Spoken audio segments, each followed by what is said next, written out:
Assalamualaikum warahmatullahi wabarakatuh.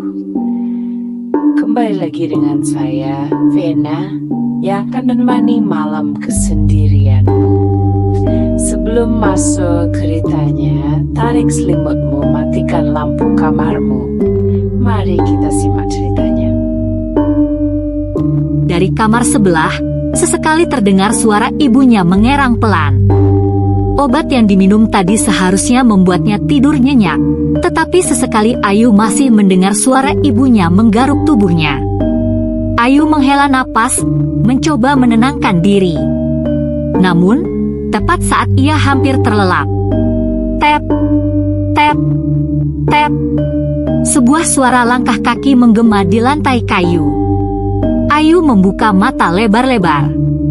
Ia menajamkan telinganya.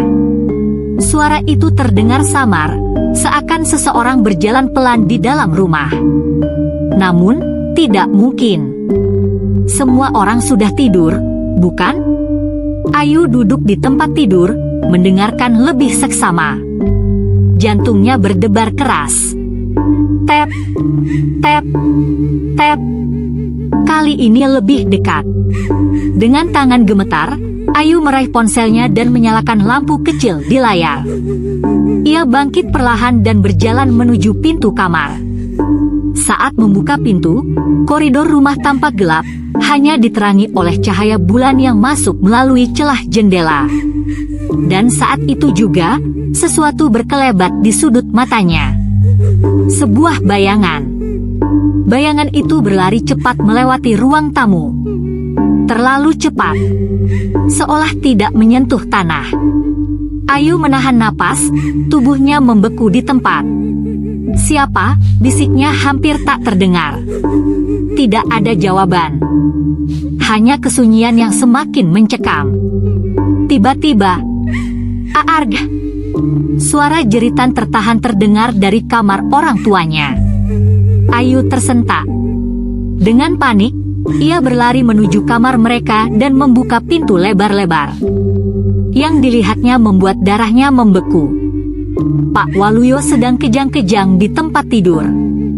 Tubuhnya bergetar hebat, mulutnya sedikit terbuka seolah ingin berteriak tetapi tidak bisa. Matanya membelalak, kosong dan ketakutan. Sementara di sebelahnya, Bu Lastri menggeliat kesakitan. Kulitnya yang tadinya hanya memerah kini semakin parah, nanah mulai keluar dari bekas garukannya. Cairan kekuningan itu mengalir perlahan, berbau anyir dan busuk. Ayu! Ada apa? Adi muncul di ambang pintu, matanya mengantuk tetapi langsung terbelalak melihat pemandangan di depan mereka. Ibu! Ayah! Adi berlari ke tempat tidur, mengguncang tubuh ayah mereka yang masih kejang. Ayu, kita harus panggil dokter. Ini nggak wajar. Namun, sebelum Ayu bisa menjawab, sesuatu membuatnya membeku. Di sudut kamar, di balik lemari pakaian, ada sesuatu yang berdiri di sana. Bayangan hitam, kurus, matanya merah menyala. Ia mengawasi mereka. Ayu merasa tenggorokannya tercekat. Ia ingin berteriak, tetapi tubuhnya terasa lumpuh. Lalu, dalam sekejap, bayangan itu berlari ke arah mereka. Lampu kamar tiba-tiba padam. Dan rumah pun tenggelam dalam kegelapan. Malam itu berubah menjadi mimpi buruk. Pak Waluyo masih kejang-kejang di tempat tidur. Sementara tubuh Bu Lastri semakin parah, cairan nanah terus mengalir dari kulitnya yang melepuh. Bau anyir memenuhi ruangan, membuat Ayu dan Adi hampir muntah. Di luar kamar, suara langkah kaki berlarian, bayangan-bayangan hitam berkelebat di sudut mata mereka. Suara bisikan lirih terdengar dari segala arah, menciptakan suasana yang semakin mencekam. Ayu menggenggam tangan Adi dengan erat, tubuhnya gemetar. Dil, kita nggak bisa tinggal di sini. Kita harus bawa ayah dan ibu ke rumah sakit. Adi menelan ludah, wajahnya tegang. Aku ambil kunci mobil. Dengan keberanian yang tersisa, Adi membuka pintu kamar perlahan. Koridor rumah masih gelap. Sesuatu terasa berbeda, udara terasa lebih berat, seperti ada sesuatu yang mengawasi. Tep, tep, tep. Suara langkah kaki terdengar lagi. Adi memejamkan mata sejenak, mengatur napas, lalu berlari secepat mungkin ke ruang tamu. Ia meraih kunci mobil di atas meja dan bergegas keluar. Begitu pintu rumah terbuka, angin dingin menerpa wajahnya. Udara di luar terasa aneh, lebih gelap dari biasanya, dan bulan terlihat samar di balik awan tebal. Tanpa membuang waktu, Adi membuka pintu garasi dan menyalakan mobil. Suara mesin yang menyala menggema, memecah keheningan malam. "Ayu, cepat bawa ayah dan ibu keluar," teriak Adi. Ayu, yang masih berjuang menahan tangis, segera membantu ibunya bangun, sementara Adi kembali ke dalam rumah untuk mengangkat ayahnya.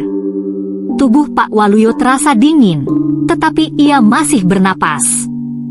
Dengan susah payah, mereka membawa kedua orang tua mereka ke dalam mobil. Ayu duduk di belakang, memangku kepala ibunya yang lemah, sementara Adi langsung menginjak pedal gas, melaju menuju rumah sakit dengan kecepatan tinggi. Di rumah sakit, pertarungan hidup dan mati. Begitu tiba di rumah sakit, Adi langsung berlari ke dalam, meminta bantuan. Para perawat dan dokter jaga segera keluar dengan tandu.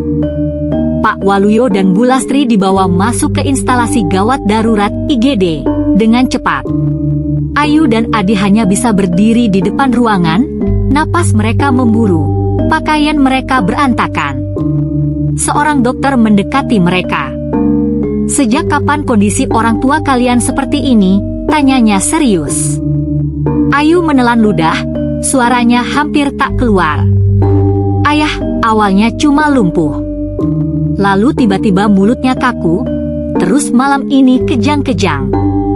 Ibu juga awalnya cuma gatal, tapi tiba-tiba badannya seperti melepuh." Dokter mengangguk dengan ekspresi serius. "Kami akan lakukan pemeriksaan lebih lanjut. Kalian tunggu di sini." Ayu dan Adi saling berpandangan. Tubuh mereka masih gemetar. Tapi satu hal yang pasti, mereka tahu ini bukan penyakit biasa. Dan teror itu belum berakhir. Langit mulai terang, menandakan pagi telah tiba. Namun, bagi Ayu dan Adi, malam tadi terasa seperti mimpi buruk yang tak berkesudahan. Mereka masih duduk di bangku panjang di depan ruang IGD, tubuh lelah, mata merah karena kurang tidur. Ayu membuka ponselnya dengan tangan gemetar. Ia masuk ke grup warung bakso Pak Waluyo, tempat para pekerja biasa berkomunikasi. Dengan napas berat, ia mulai mengetik pesan. "Teman-teman, hari ini warung bakso tutup sementara. Ayah dan ibu masih di rumah sakit. Nanti aku kabari lagi kalau sudah ada perkembangan. Terima kasih semua." Tak butuh waktu lama, balasan mulai berdatangan. "Bu Yani, ya Allah, Ayu. Semoga Pak Waluyo dan Bu Lastri segera sembuh, ya. Kami semua di sini mendoakan. Pak Dadang, iya, Ayu. Kalau butuh apa-apa, kasih tahu aja. Mas Rudi, karyawan warung, semoga cepat sembuh, Mbak. Kita semua siap bantu kalau butuh sesuatu. Mbak Sari, jaga diri juga, Mbak Ayu, Mas Adi. Kalian pasti capek banget." Ayu membaca satu persatu pesan itu, hatinya sedikit terasa hangat meskipun keadaan masih kacau. Setidaknya, mereka tidak sendirian. Adi, yang duduk di sebelahnya, menatap layar ponsel Ayu. "Mereka semua peduli sama kita," gumamnya pelan. Ayu mengangguk. "Iya, Di. Tapi aku masih kepikiran. Apa yang sebenarnya terjadi sama ayah dan ibu?" Adi menyandarkan kepalanya ke dinding. "Aku juga nggak tahu. Ini terlalu aneh. Semalam bayangan itu, suara-suara itu." Ayu menggigit bibirnya, mengingat kembali kejadian mengerikan tadi malam. Di, kalau ini bukan penyakit biasa, kita harus cari tahu. Adi menoleh, menatap Ayu dengan serius. Maksudmu? Ayu menggenggam ponselnya erat. Kita nggak bisa diam aja. Setelah keadaan ayah dan ibu sedikit stabil, kita harus cari tahu ada apa di rumah kita. Kenapa ini terjadi? Adi menghela napas panjang, seakan mencoba menenangkan dirinya sendiri. Lalu, dengan suara mantap, ia berkata, "Baik, kita cari tahu sebelum semuanya makin parah." Saat itu juga, pintu IGD terbuka. Seorang dokter keluar dengan wajah serius. "Ayu, Adi," panggilnya. Keduanya langsung berdiri. "Bagaimana kondisi ayah dan ibu kami, Dok?" tanya Ayu dengan suara bergetar. Dokter itu menatap mereka sejenak sebelum menjawab, "Kami sudah melakukan pemeriksaan awal, tapi kondisi orang tua kalian tidak biasa. Kami perlu bicara lebih lanjut." Ayu dan Adi saling berpandangan, hati mereka semakin diliputi kecemasan. Dokter menatap Ayu dan Adi dengan serius. "Setelah pemeriksaan awal, kondisi orang tua kalian cukup mengkhawatirkan. Pak Waluyo mengalami gangguan saraf yang menyebabkan kelumpuhan, sementara Bu Lastri mengalami infeksi kulit yang cukup parah. Kami akan merawat mereka di sini selama beberapa hari untuk memantau perkembangannya." Ayu menggigit bibirnya, mencoba menahan emosi yang meluap di dadanya. "Baik, Dok. Tolong lakukan yang terbaik untuk mereka," ujarnya dengan suara lirih. Adi, yang sejak tadi lebih banyak diam, mengangguk setuju. "Kami percaya sama dokter dan tim medis di sini." "Terima kasih." Dokter memberikan senyum tipis. "Kami akan berusaha semaksimal mungkin. Sementara itu, kalian bisa ikut perawat untuk melihat kondisi orang tua kalian di ruang perawatan." Seorang perawat datang dan mengantar mereka ke lantai atas, di mana Pak Waluyo dan Bu Lastri ditempatkan dalam satu kamar perawatan. Di ruang perawatan, ruangan itu cukup luas, dengan 2 tempat tidur berdampingan. Cahaya matahari pagi masuk melalui jendela, memberikan sedikit kehangatan di dalam ruangan yang terasa dingin. Pak Waluyo terbaring diam, matanya terbuka tetapi kosong. Tubuhnya masih kaku, meskipun alat medis telah dipasang untuk memantau keadaannya. Di sisi lain, Bu Lastri juga terbaring lemah. Kulitnya yang kemarin memerah dan bernanah kini telah diperban di beberapa bagian. Alat infus menempel di lengannya, mengalirkan cairan obat untuk mengurangi infeksi. Ayu duduk di kursi dekat tempat tidur ibunya, memegang tangan Bu Lastri yang dingin. "Ibu, istirahat, ya. Kami di sini," bisiknya pelan. Adi, yang berdiri di dekat jendela, mengeluarkan kantong plastik dari tangannya dan meletakkannya di meja kecil di samping Ayu. "Ini, makan dulu. Aku beli bubur ayam di kantin rumah sakit." Ayu menoleh ke arah kantong itu, baru menyadari bahwa perutnya kosong sejak semalam. Namun, selera makannya hilang. "Aku nggak lapar," gumamnya. Adi menghela napas, lalu duduk di kursi seberangnya. "Aye, kamu harus makan. Kalau kamu tumbang, siapa yang bakal jaga ayah dan ibu?" Ayu terdiam. Ia tahu Adi benar. Dengan berat hati, ia membuka tutup mangkuk bubur itu dan mulai menyendok perlahan. Bubur hangat itu terasa hambar di lidahnya, mungkin karena pikirannya masih berkecamuk. Adi memperhatikan kakaknya yang makan dengan malas. Ia sendiri merasa cemas, tetapi ia harus tetap kuat. "Setelah ini, kita cari tahu apa yang sebenarnya terjadi," ujarnya pelan. Ayu menatap Adi, matanya menunjukkan kelelahan sekaligus tekad. "Iya, kita harus cari tahu." Di luar jendela, matahari mulai naik lebih tinggi. Namun, Meski hari semakin terang, perasaan gelap masih menyelimuti hati mereka. Adi berdiri, menepuk bahu Ayu dengan lembut. "Aku pulang dulu ya, Aye. Mau ambil pakaian sama perlengkapan kita buat di rumah sakit. Kamu jaga ibu dan ayah dulu." Ayu mengangguk lemah. "Hati-hati, Di." Adi melangkah keluar kamar perawatan, meninggalkan Ayu yang masih duduk di samping tempat tidur ibunya. Ruangan terasa sepi, hanya suara alat medis yang berbunyi pelan, menandakan detak jantung Pak Waluyo dan Bu Lastri masih stabil. Beberapa saat kemudian, pintu kamar terbuka. Seorang pria paruh baya masuk dengan wajah penuh kecemasan. "Pak Aji, adik kandung Pak Waluyo." "Ayu." Suaranya berat, tatapannya tajam namun penuh kasih. Ayu segera berdiri. "Om Aji." Pak Aji mendekat, matanya langsung tertuju pada kondisi kakaknya yang terbaring lemah. Napasnya terdengar berat. "Innalillahi. Kok bisa sampai begini, Yu?" Ayu menelan ludah, menahan air mata yang ingin jatuh. "Kami juga nggak tahu, Om. Ayah awalnya cuma lemas, terus tiba-tiba lumpuh. Ibu juga, awalnya cuma gatal, tapi makin parah sampai keluar nanah." Pak Aji tidak langsung menjawab. Ia duduk di kursi, menatap lekat-lekat Ayu. Matanya seolah meneliti sesuatu yang tak terlihat. "Ada yang gak beres di rumah kalian," katanya pelan, tapi tegas.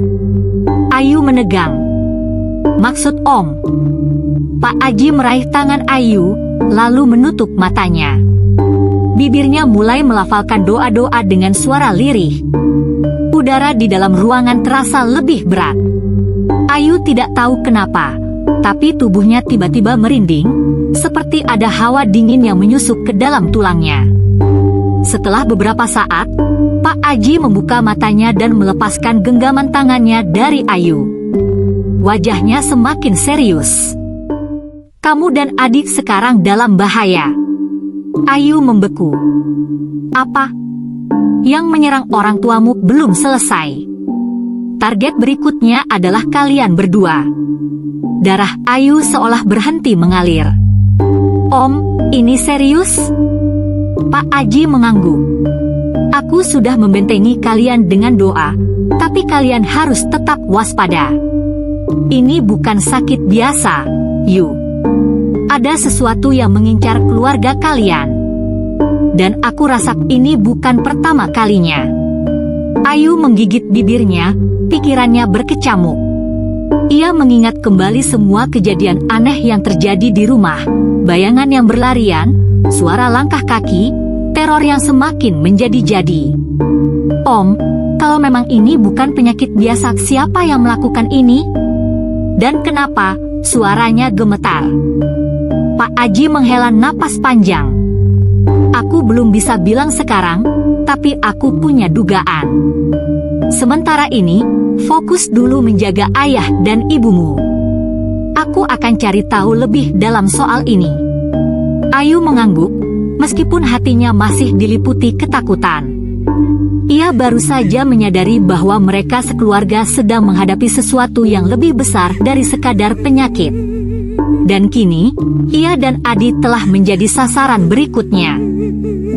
Pak Aji berdiri dari kursinya dan mendekati tempat tidur Pak Waluyo. Ia menatap wajah kakaknya yang pucat, lalu perlahan menggenggam tangannya. Mata Pak Aji terpejam, bibirnya mulai melafalkan doa-doa dengan khusyuk. Udara di dalam ruangan terasa lebih dingin, seakan ada sesuatu yang terusik. Ayu bisa melihat tangan Pak Aji sedikit bergetar saat memegang tangan ayahnya. Setelah beberapa saat, Pak Aji melepas genggaman itu dengan napas berat. Ia kemudian beralih ke Bu Lastri, melakukan hal yang sama. Saat tangannya menyentuh kulit Bu Lastri yang melepuh, Ayu melihat raut wajah Pak Aji sedikit berubah, seperti menahan sesuatu. Tapi ia tetap melanjutkan doanya hingga selesai. Begitu selesai, Pak Aji duduk kembali, wajahnya tampak lebih serius dari sebelumnya. Ia menarik napas dalam-dalam sebelum berbicara. Ini bukan penyakit biasa, Ayu. Ayu menegang. Om, maksudnya? Pak Aji menatapnya dalam-dalam. Keluarga kalian diserang santet. Ayu merasa jantungnya berdegup kencang. Meskipun ia sudah mencurigai ada yang tidak beres, mendengar penjelasan itu langsung dari Pak Aji membuatnya semakin takut. Santet. Ayu mengulang dengan suara bergetar. Pak Aji mengangguk. Ada orang yang jahat, yang dengki dengan keluarga kalian.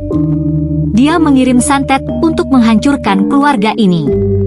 Ayah dan ibumu sudah mulai terdampak. Ayu terdiam, pikirannya berkecamuk. Siapa yang tega melakukan ini? Apa karena usaha bakso mereka? Pak Aji melanjutkan, aku bersyukur kalian berdua, Ayu dan Adi, belum terkena. Aku sudah membentengi kalian dengan doa agar tidak ikut terdampak. Tapi kalian tetap harus waspada. Ayu mengepalkan tangannya. Om, siapa yang melakukan ini? Apa Om tahu? Pak Aji menghela napas. Aku belum tahu pasti, tapi aku punya dugaan. Orang ini punya dendam besar kepada keluarga kalian. Biasanya, santet tidak dikirim tanpa alasan kuat. Ada sesuatu di masa lalu yang membuat orang itu tega melakukan ini. Ayu menggigit bibirnya. Ia mencoba mengingat-ingat, tapi tidak tahu siapa yang mungkin menyimpan dendam kepada keluarganya. Pak Aji kemudian merogoh sakunya dan mengeluarkan sebuah botol air. Ini air doa, Yu. Aku sudah mendoakannya. Minumkan ini ke ayah dan ibumu, juga balurkan ke tubuh mereka. Insya Allah, ini akan membantu mengurangi efek santetnya. Ayu menerima botol itu dengan hati-hati, seakan memegang sesuatu yang sangat berharga. Aku akan datang setiap hari ke sini untuk memantau keadaan, lanjut Pak Aji. Sementara itu, kalian tetap jaga diri. Jangan lupa berdoa, dan kalau ada kejadian aneh lagi, segera kabari aku. Ayu mengangguk, meskipun hatinya masih dipenuhi ketakutan. Kini semuanya semakin jelas, teror yang mereka alami bukan sekadar kebetulan. Dan yang lebih mengerikan, pelaku santet itu masih ada di luar sana. Mengawasi. Menunggu. Hari-hari di rumah sakit berlalu dengan sedikit kelegaan. Sejak Pak Aji datang setiap hari dan memberikan doa-doanya, kondisi Pak Waluyo dan Bu Lastri mulai membaik. Bu Lastri yang sebelumnya mengalami luka bernanah, kini kulitnya mulai pulih. Gatal-gatal yang dulu menyiksa perlahan menghilang, meskipun bekas luka masih tampak samar di beberapa bagian tubuhnya. Pak Waluyo pun menunjukkan perkembangan positif. Ia sudah bisa membuka matanya dengan lebih sadar, bahkan kini mampu menggerakkan jari-jarinya serta sedikit mengangkat kakinya. Sore itu, saat suasana kamar perawatan lebih tenang, datang Pak Dadang dan Bu Yani. Mereka membawa tas kecil berisi buah-buahan dan air doa yang diletakkan di atas meja. Alhamdulillah, Pak Waluyo, Bu Lastri, sudah mendingan ya, ujar Pak Dadang dengan nada syukur. Bu Lastri tersenyum lemah. Iya, Pak Dadang. Syukur alhamdulillah, badan saya udah nggak gatal lagi. Luka-luka juga mulai kering. Pak Waluyo yang sebelumnya sulit bicara kini sudah mulai bisa bersuara, meskipun masih lemah. Terima kasih sudah menjenguk. Maaf jadi merepotkan. Bu Yani menggeleng cepat. Jangan bilang gitu, Pak.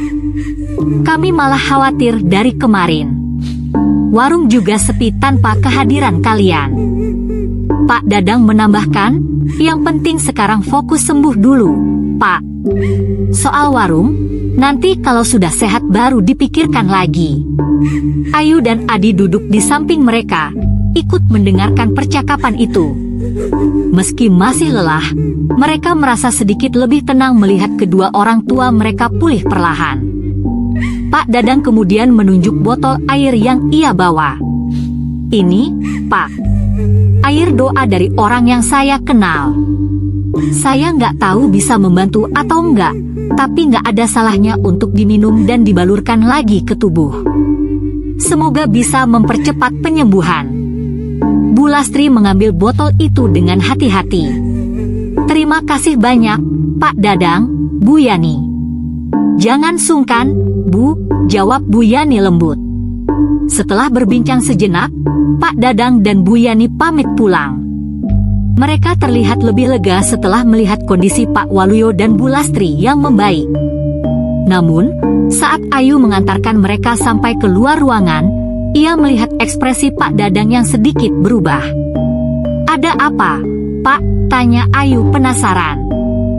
Pak Dadang tampak ragu, lalu menoleh ke kanan dan kiri, memastikan tidak ada orang lain yang mendengar.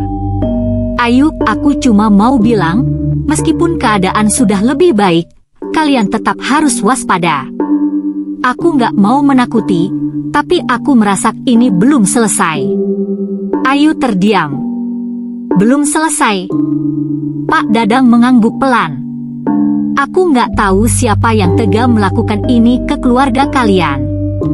Tapi kalau benar ada orang yang jahat dan pakai cara seperti ini, biasanya mereka nggak berhenti sampai tujuannya tercapai. Jantung Ayu berdegup lebih kencang. Kata-kata Pak Dadang terasa seperti peringatan. Kalau ada yang aneh lagi, kasih tahu aku atau Pak Aji, lanjut Pak Dadang. Ayu hanya bisa mengangguk, meskipun hatinya mulai dipenuhi ketakutan lagi. Setelah Pak Dadang dan Bu Yani pulang, suasana kamar perawatan menjadi hening. Ayu duduk di tepi tempat tidur ibunya, sementara Adi bersandar di dinding dengan wajah masih terlihat lelah. Pak Aji yang sejak tadi diam tiba-tiba berdiri dan menatap botol air doa dari Pak Dadang yang diletakkan di meja. Ekspresinya berubah tegang. Adi, buang air ini sekarang. Adi yang mendengar perintah itu terkejut. Hah?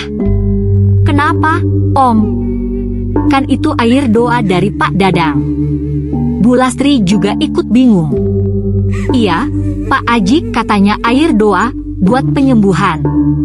Pak Aji menarik napas panjang, lalu menatap mereka satu persatu. Suaranya terdengar lebih serius. Ada yang aneh dengan mereka berdua. Aku merasakan aura negatif dari air ini. Ini bukan air doa yang sebenarnya, bisa jadi ini malah perantara santet. Ruangan mendadak terasa lebih dingin. Ayu merinding, tangannya refleks mencengkeram selimut ibunya. Jadi, Om curiga Pak Dadang dan Bu Yani. Pak Aji mengangguk. Aku tidak mau menuduh sembarangan.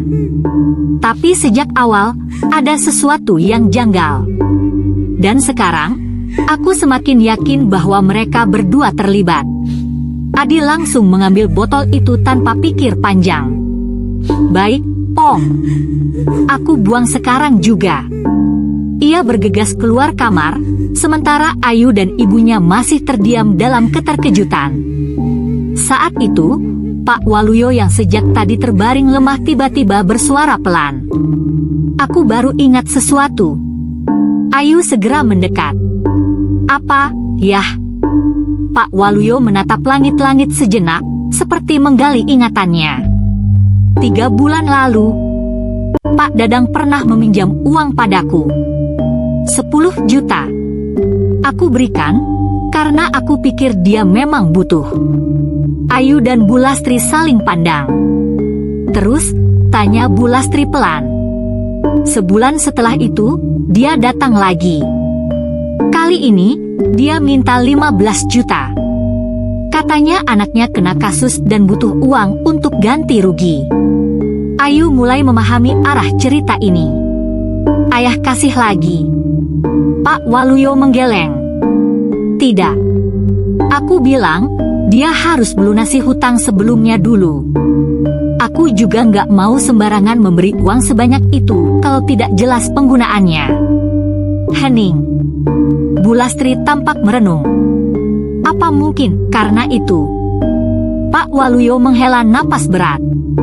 Aku tidak mau suudzon, tapi kalau benar Pak Aji merasakan aura negatif dari mereka, bisa jadi mereka menyimpan dendam karena aku tidak mau memberi hutang lagi.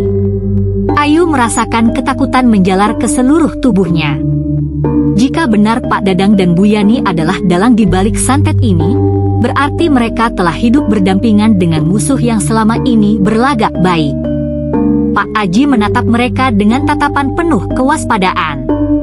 Aku akan selidiki lebih jauh.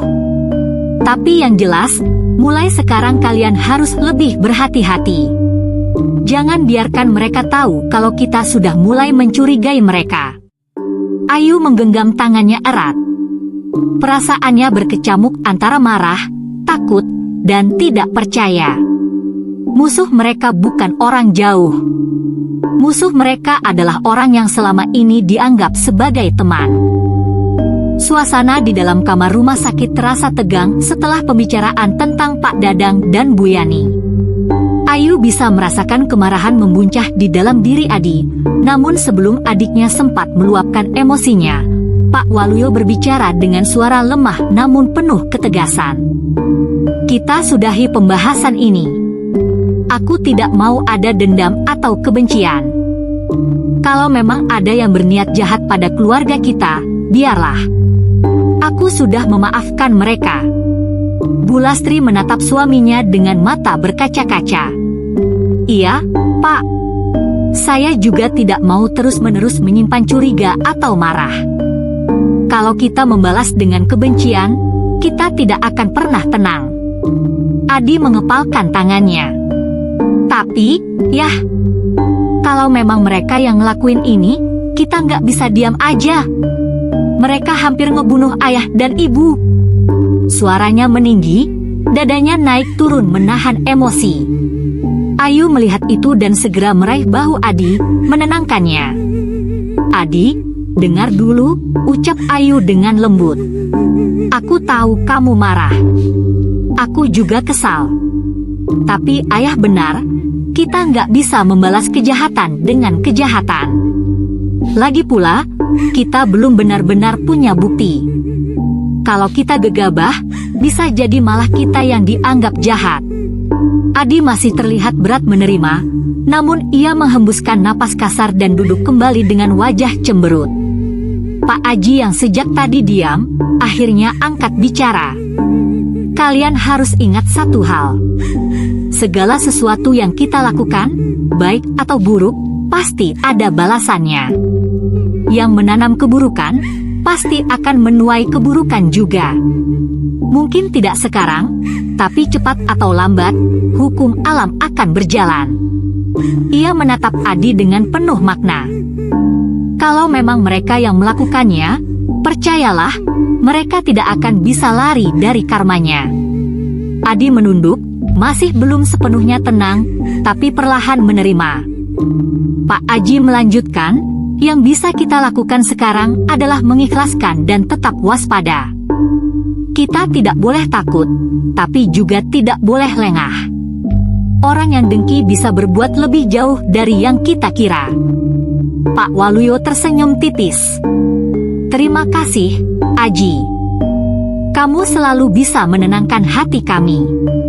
Pak Aji mengangguk. Yang penting sekarang, Pak Waluyo dan Bu Lastri fokus sembuh dulu. Ayu dan Adi juga harus tetap menjaga diri. Aku akan tetap membantu sebisa mungkin. Ayu mengangguk mantap. Baik, Om. Hari itu, warung bakso milik Pak Waluyo kembali buka setelah seminggu lebih tutup. Sejak pagi, keluarga itu sibuk mempersiapkan segala sesuatu. Ayu membantu meracik bumbu, Adi menata meja dan kursi, sementara Bu Lastri memastikan semua bahan tersedia. Pak Waluyo, meski baru sembuh total, tetap ikut mengawasi dengan senyum bahagia. Sebagai bentuk syukur atas kesembuhannya, Pak Waluyo membagikan bakso gratis kepada warga sekitar, terutama mereka yang kurang mampu. Ia ingin berbagi kebahagiaan dengan orang-orang yang selama ini mendukung usahanya. Silakan, dimakan.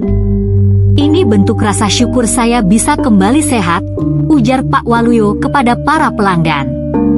Banyak warga yang datang, mulai dari pelanggan tetap, pekerja di warung, hingga tetangga sekitar.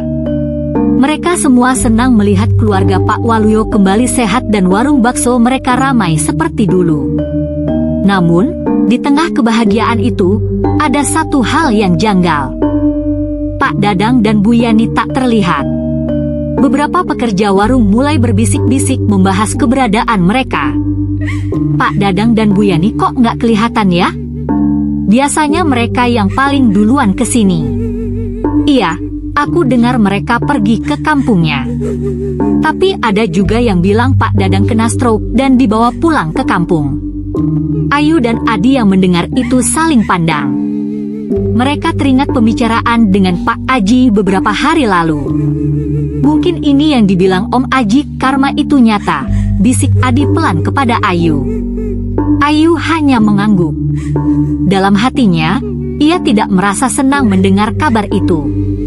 Justru ada perasaan campur aduk, antara lega karena keluarganya sudah selamat, tapi juga iba karena seseorang harus mengalami penderitaan akibat perbuatannya sendiri.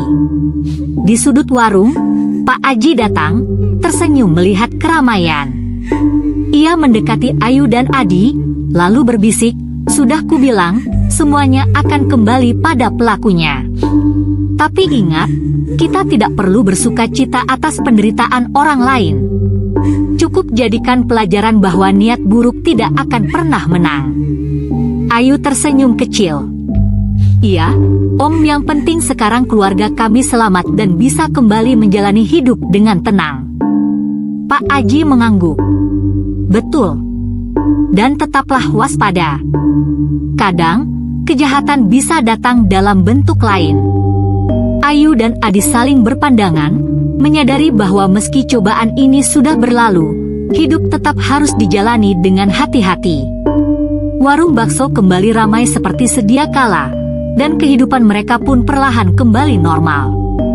Namun, pengalaman ini akan selalu menjadi pengingat bahwa tidak semua orang di sekitar mereka memiliki hati yang baik, dan bahwa kebaikan, sekecil apapun, pasti akan selalu dilindungi oleh Tuhan.